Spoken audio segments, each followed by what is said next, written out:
मेरे जी दूसरे ये क्वेश्चन है कि आप जैसे हाउस के अनुसार आपने तकलीफ़ें जैसे आपने बताया, जी तो जी बिल्कुल। इसका कुछ हाल है या कुछ उपाय आप दे सकते हो जिससे हम लोग मुक्त हो सकते हैं?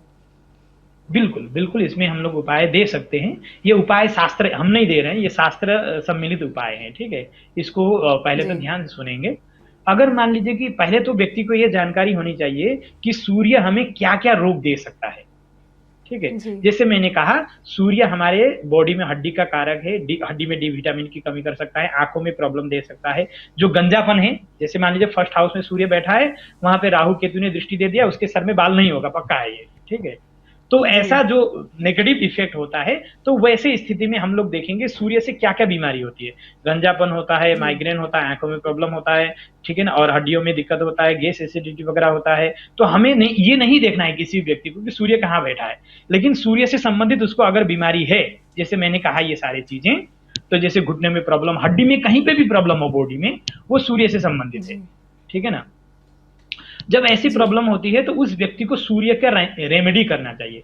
अब सूर्य का रेमेडी क्या जी। होता है सबसे पहले उसको समझेंगे। सूर्य हमारे जी। घर में जो है ना हमारे उसमें जो है ना पिता का कारक होता है। जैसे मान लीजिए कि हम लोग सूर्य से जो है ना पिता को देखते हैं। अगर सूर्य बहुत ज्यादा पीड़ित है, बहुत ज्यादा नेगेटिव ग्रहों के इफेक्ट में है, तो उसको पिता का सुख कम मिलता है या पिता उसके जीवन में नहीं रहते हैं, कम समय में चले जाते हैं, ऐसे भी संभावना होती है।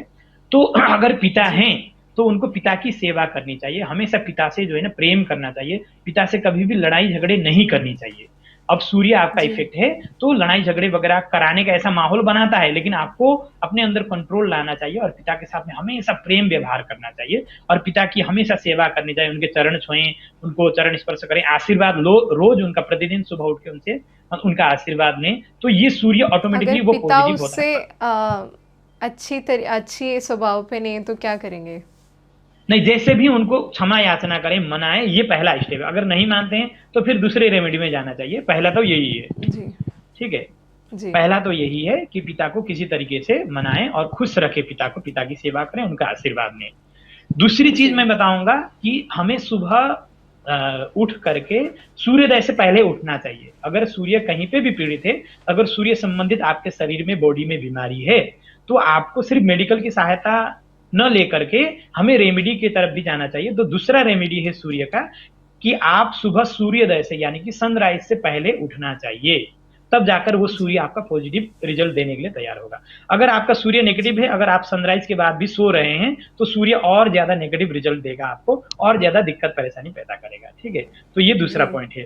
अब सूर्य जब उदय होने से पहले हम लोग उठते हैं तो उठ करके जो है हमें स्नान करके एक तांबे के लोटे में जल भर करके उसमें कोपर, तांबा मतलब कोपर का जो लोटा होता है, ठीक है, उसमें जल भर करके लाल चंदन या लाल पुष्प उसमें मतलब मिला करके फिर भगवान सूर्य को अर्घ्य देंगे, जल जी। चढ़ाएंगे ऐसे करके।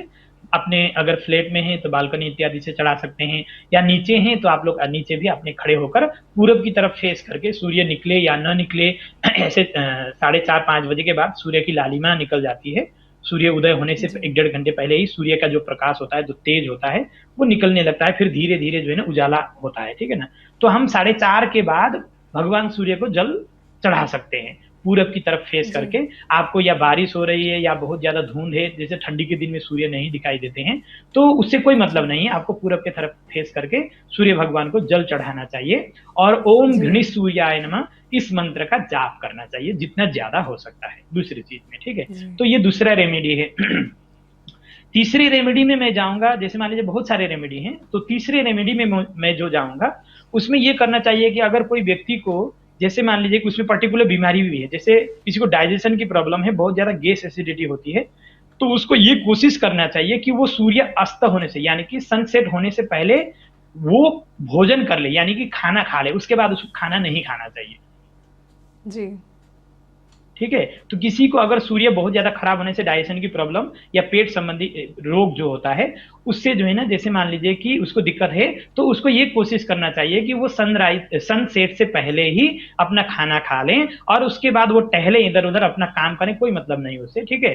वो जितने भी बजे सोएं, 8 9 10 बजे कितने भी बजे सोएं, लेकिन होने से पहले ही अपना भोजन कर लेना चाहिए। इससे क्या होगा कि सूर्य का जो नेगेटिव इफेक्ट है उसको वो प्राप्त नहीं होगा और वो पॉजिटिव में परिवर्तन होगा, उसका धीरे धीरे वो स्वास्थ्य संबंधित रोग जो है ना खत्म हो जाएगा और धीरे धीरे उसको स्वास्थ्य प्राप्त हो जाएगा, स्वास्थ्य हो जाएगा व्यक्ति। ठीक है, तो इस प्रकार से सूर्य से संबंधित रेमेडी करके हम बहुत अच्छा स्वास्थ्य प्राप्त कर सकते हैं।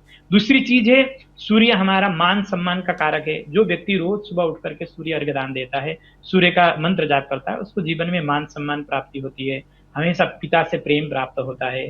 ठीक है ना, और जो आत्मविश्वास, जो कॉन्फिडेंट होता है, वो भी हमें सूर्य के द्वारा प्राप्त होता है। जैसे मैं ये कर सकता हूँ, ये मैं कर पाऊंगा, इस प्रकार जो जो कॉन्फिडेंट अपने जीवन में आता है वो भी सूर्य के द्वारा आता है। तो सूर्य का रेमेडी करने से वो सारी चीज हमें प्राप्ति होती है। ठीक है, तो ये है पूरा कंप्लीटली सूर्य का रेमेडी। और स्वास्थ्य से संबंधित सूर्य से ही मैंने बात किया, बाकी ग्रहों से रिलेटेड आज मैंने बात नहीं किया है। ठीक है, तो सूर्य अगर पीड़ित है तो ये बीमारी देगा कुंडली में, अगर पीड़ित है तो ये हमारे जीवन में दिक्कतें आ सकती है, ये बीमारी हो सकती है और उसका रेमेडी हमें इस प्रकार से करना चाहिए। ठीक है जी, तो ये चीज मैंने आपको बताया। ठीक है गुरुजी, स्वास्थ्य की स्थिति ज्योतिष के माध्यम से बताने के लिए और उनसे होने वाली संबंधित तकलीफें कैसे हटा सकते हैं, ये सब बताने के लिए धन्यवाद। जी जी, बहुत बहुत धन्यवाद।